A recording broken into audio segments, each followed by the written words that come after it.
I'm Don. Today we're painting TMM or True Metallic Metal. And we're painting this RM printable miniature, a Dwarf Lord. So watch this video as I struggle painting TMM and we turn this beautiful miniature, 3D printed miniature into this. Hi, I'm Don. Welcome to my studio. Other than my awesome miniature painting partners, this channel would never be possible without my crazy awesome patrons. So if you like the content here, do consider being a patron because I have a ton of longer videos there, tutorial videos, and of course a ton of work in progress pictures and final pictures. So the focus of this video is to show you my painting with true metallic metal, but we'll brisk through like the painting of the non-metallic parts, the beard, the cloak, and of course the other leather parts and such. But we'll focus on talking about my struggles with how to make a display-ish level quality painting with metallic paints. As usual, we're not talking about army painting here. For army painting, it's just black primer and then you paint your gold paint or metallic paint, and then you can do a bit of wash or ink wash and then stipple a bit of highlights and then you're done. You have a very nice like army with metallic paints. However, for display level-ish painting, for Golden Lemon painting standard, I kinda struggle with TMM. Don't get me wrong though, I'm not talking about...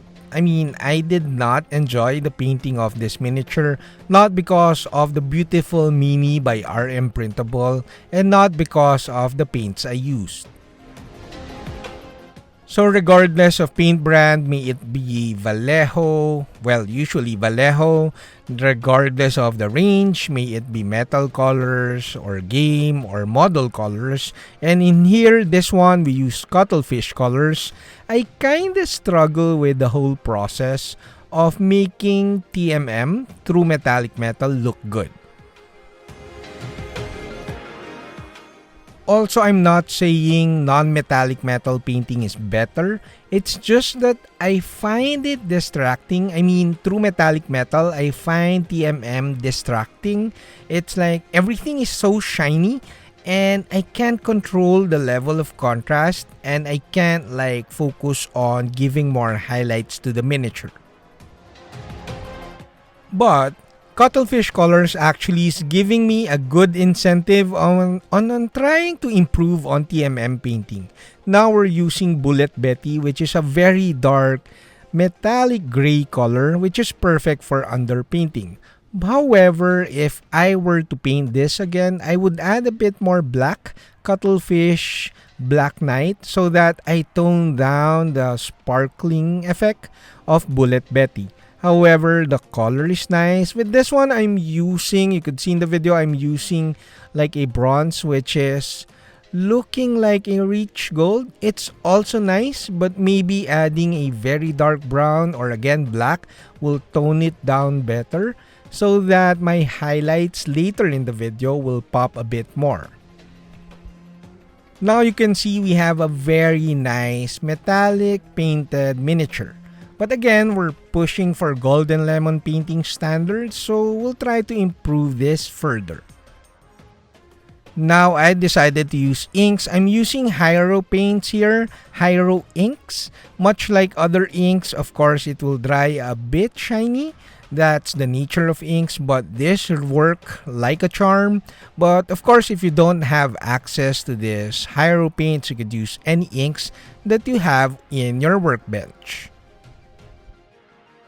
The inks, much like this Hyro Paint's contrast paint alternatives, are kinda like pushing the contrast a bit more and it kinda made the details of the armor pop better.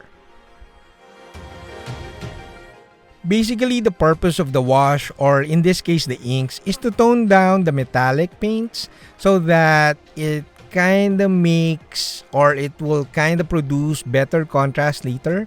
So And also it will like make the details of the armor pop a bit more. So after painting the inks, letting it dry, we'll paint more metallic paints. It's basically like the EV metal painting method. You paint the base color, apply inks or washes, and then apply the color again in smaller areas so that you have a bit more volume.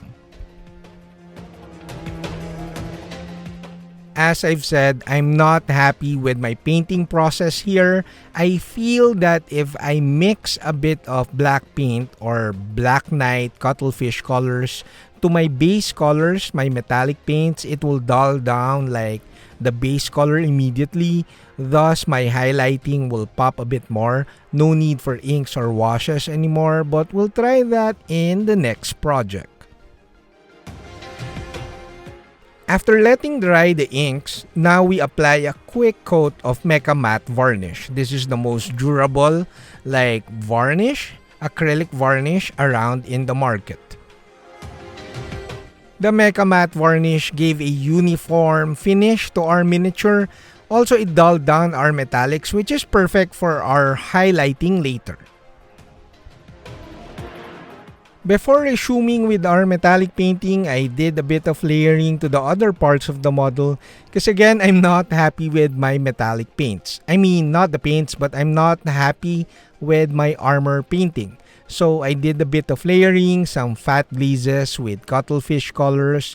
I tried to make the beard pop a bit more so that I get more color to the miniature because majority of the mini is just armor and metallic armor at that. So I tried to push the painting of the beard a bit more, made it more saturated with Cuttlefish Colors until I'm happy with the result. Similar to the painting of the beard, I did the same thing with the cloak. I used Cuttlefish Colors to like do fat glazes and I stippled them on the miniature so that I get a bit more texture on the cloak. And at the same time, I'm not really blending, but I'm kind of blending. It's like if you're unsure with your layering, just stipple because it will produce nice effects. After a ton of layering and fat glazes with Cuttlefish Colors, the next two metallic colors kinda saved this project. The old school way of highlighting your TMM is to use chrome to paint scratches and highlights.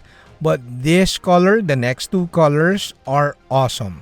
They're like, they blend better. Like for this one, level 99 Platinum is a bit gold-ish. It's like pale gold-ish. So it's so perfect for highlighting gold or even bronze.